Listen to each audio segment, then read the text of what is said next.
The morning fog had settled like a gray blanket over Baker Street, cloaking every lamp-post and chimney with a ghostly pallor. Each swirl of mist carried with it the silent whispers of the city, muffling the usual morning bustle into an eerie quietude. It was the kind of day when the chill seeped not only through the walls, but through one's very soul, as if the air itself bore secrets too heavy to speak aloud. I, Dr. John Watson, had just poured myself a steaming cup of Assam tea, its warmth barely cutting through the gloom, when a sharp, urgent knock echoed from the front door, a sound that shattered the stillness like a pistol shot. "Come in," called Holmes without looking up, his voice calm and measured from his armchair, where he sat like a statue in thought, fingertips pressed together and eyes half closed in deep contemplation. The door opened slowly to reveal a man no taller than 5'4", bundled in a fine wool coat that still glistened with beads of fog, and a bowler hat that sat slightly askew on his anxious brow. His expression was a masterwork of contained panic. Eyes wide, mouth tight, shoulders rigid with tension. "Mr. Holmes, Dr. Watson," he began, his voice quivering as he removed his hat with trembling fingers that betrayed more than a little fear. "My name is Adrian Mackenzie. I am employed as a steward at a private gentleman's club in Mayfair, one known as the White Circle. I come with urgent news. Something terrible has transpired." Holmes did not move, did not blink. "What sort of terrible?" he asked, his voice like the scrape of flint. "A man is dead, sir. But it's not the death that frightens me. It's how it happened. Or rather, how it didn't happen. There are no wounds, no bruises, no signs of any struggle whatsoever. He simply stopped. And beside him, there was a message, and a sense, a dreadful sense that we were not alone down there." Holmes opened one eye slowly, like a wolf catching scent of its prey. "Fascinating," he murmured. "Watson, your coat. Mr. Mackenzie, lead the way, and speak as we walk. I would know everything before we arrive." The White Circle Club was nestled discreetly within the dignified shadows of Westminster, a street where privilege wore no ostentation but made itself known through the subtle flourishes of legacy. Brass nameplates, ivy-curtained walls, and carriages more polished than the boots of Buckingham guards. Its entrance was narrow and inconspicuous, but the interior spoke volumes. Oak-paneled walls steeped in cigar smoke and history. Persian rugs whose threads held the weight of whispered conspiracies, and portraits of long-deceased men who had once drawn the lines on imperial maps. A doorman ushered us through with a solemn nod, recognizing the grave urgency in Mackenzie's stride. We passed a drawing room hushed under the murmur of old voices and entered a marble corridor lined with antique armor and silent busts of Roman emperors. Then, behind a thick velvet curtain and a reinforced oak door, we began our descent into the underbelly of the club, a narrow, stone-arched staircase spiraling into darkness. The air changed as we moved lower.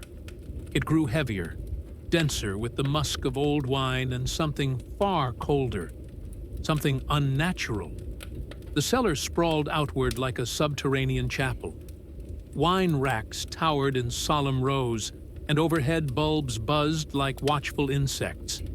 At the heart of the room stood a sturdy oak table, and on it lay the body of an elderly gentleman, his red silk robe shimmering with a quiet dignity even in death.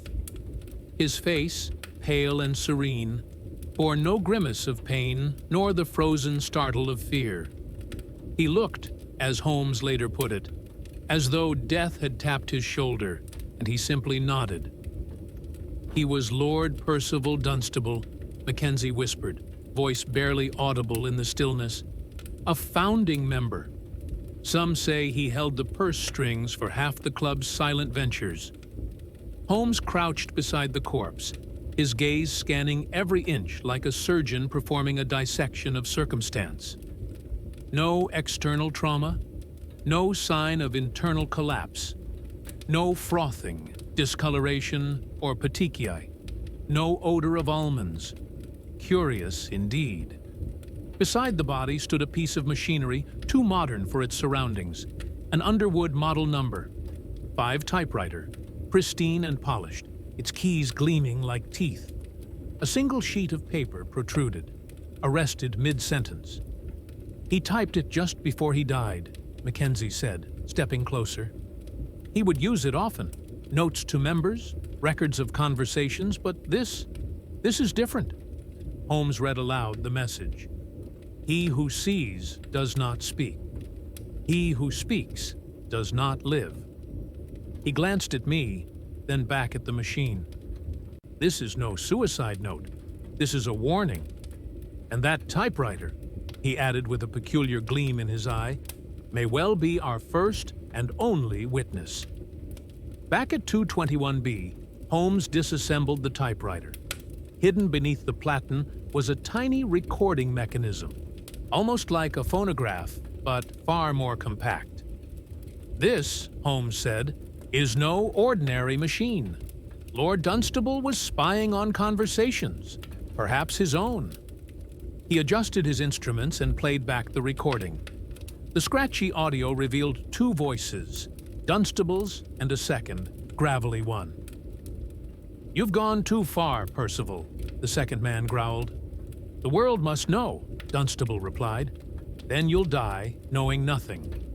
A struggle, a heavy thump, silence. Holmes replayed the final moment. There's a third sound, footsteps, but not retreating. Standing still, observing. Someone else was there. We returned to the club late that night, posing as inspectors from Scotland Yard. Holmes searched Dunstable's private cabinet and retrieved a ledger full of encoded notes. "This," he murmured, "is a blackmail register. High-ranking officials, judges, even clergy." Watson stared. He was blackmailing them all? Or protecting himself by collecting leverage? Either way, someone cracked. A sudden rustle caught our attention. A figure darted across the hallway, tall, cloaked. We gave chase, down winding corridors and into the wine cellar.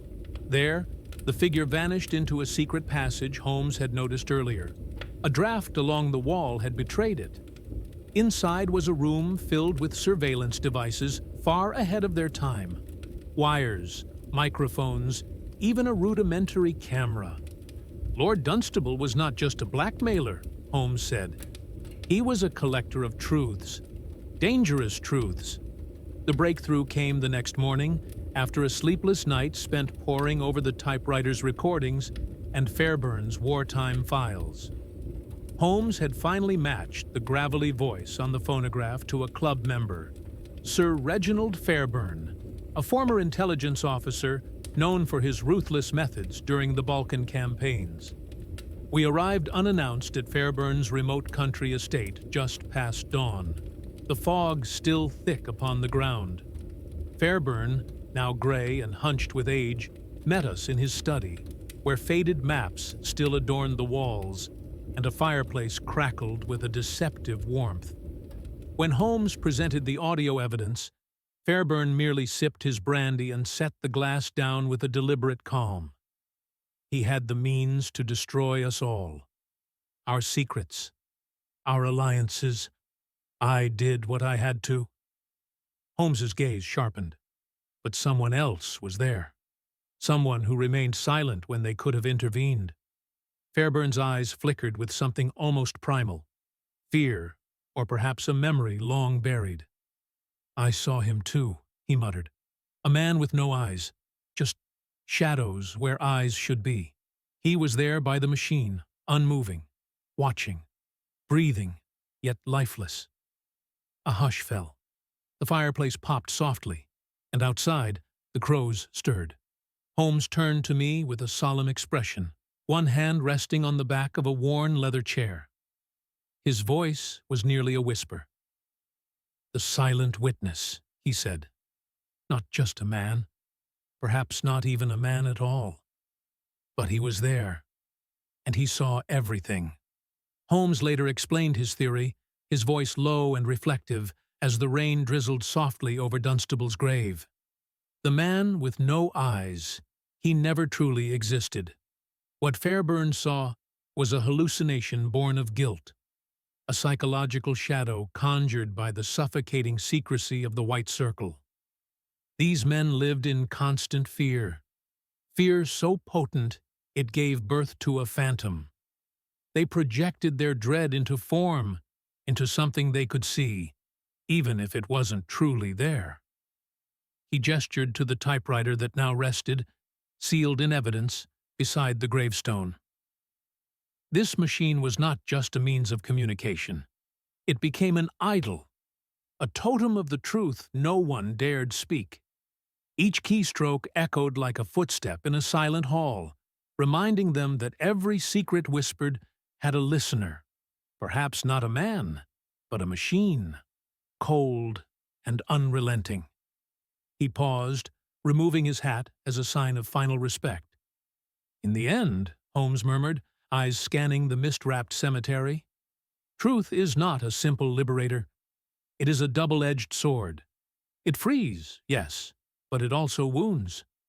Those who dare to listen gain power, but those who dare to speak must be prepared to lose everything." We turned back, the city lights flickering through the haze like watchful eyes. And in that infinite hum of the metropolis, I could still hear it, the faint, rhythmic tap of a typewriter in the distance, a silent witness, forever speaking in clicks and shadows.